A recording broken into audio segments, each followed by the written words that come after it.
നമസ്കാരം.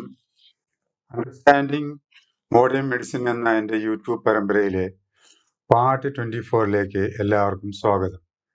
കഴിഞ്ഞ 2 എപ്പിസോഡുകളിൽ നമ്മൾ സംസാരിച്ചുകൊണ്ടിരുന്നത് രോഗലക്ഷണങ്ങളെ ചികിത്സിക്കേണ്ടതുണ്ടോ എന്നും അതിനോടനുബന്ധിച്ച് പനി, വേദന എന്നീ വിഷയങ്ങളെക്കുറിച്ച് ചർച്ച ചെയ്ത് കഴിഞ്ഞു.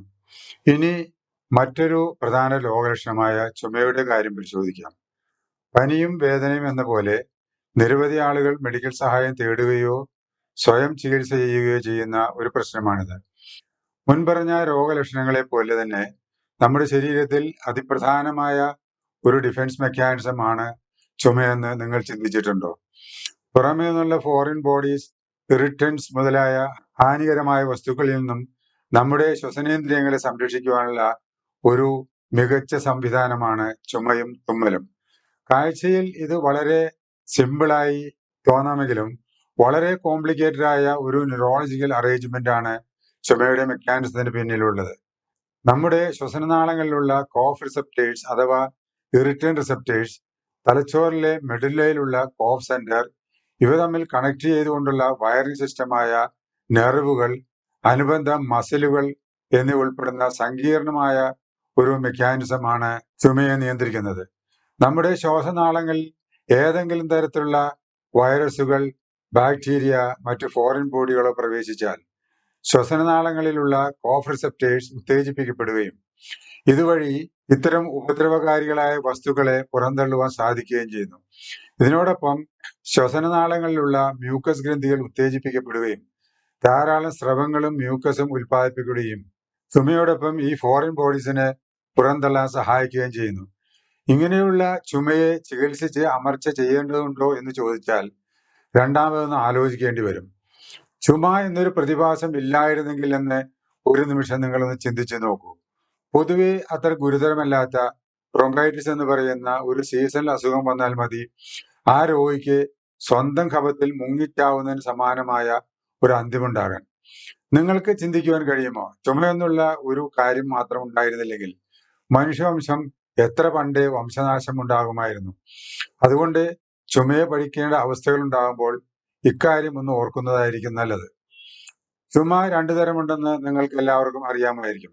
ഒന്ന് പ്രൊഡക്റ്റീവ് കോഫ് അഥവാ വെറ്റ് കോഫ് അല്ലെങ്കിൽ കഫത്തോട് കൂടിയ ചുമ. 2 അൺപ്രൊഡക്റ്റീവ് കോഫ് അല്ലെങ്കിൽ ഡ്രൈ കോഫ് അഥവാ വരണ്ട ചുമ. ഈ ഒരു വ്യത്യാസം കണക്കിലെടുത്ത് മാത്രമേ ചുമ ചികിത്സിക്കേണ്ടതുണ്ടോ എന്നും എങ്ങനെ ചികിത്സിക്കപ്പെടണമെന്നും തീരുമാനിക്കപ്പെടുന്നത്.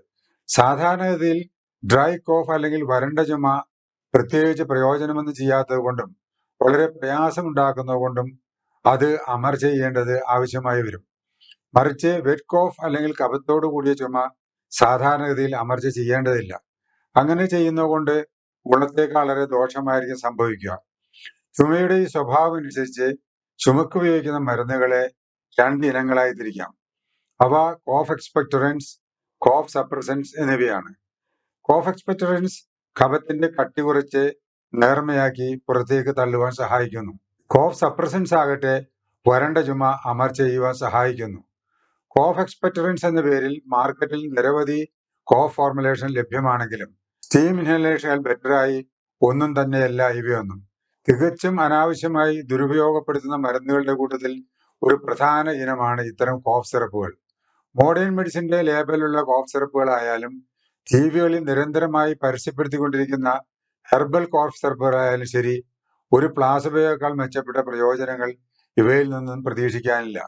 നിലവിലുള്ള കോഫ് എക്സ്പെക്ടറൻസിൽ ഏറ്റവും സുരക്ഷിതമായതും ഫലവത്തായതും നിശ്ചിത രീതിയിൽ ഉപയോഗിക്കപ്പെടുന്ന സ്റ്റീം ഇൻഹലേഷൻ ആണെന്ന കാര്യത്തിൽ സംശയമില്ല.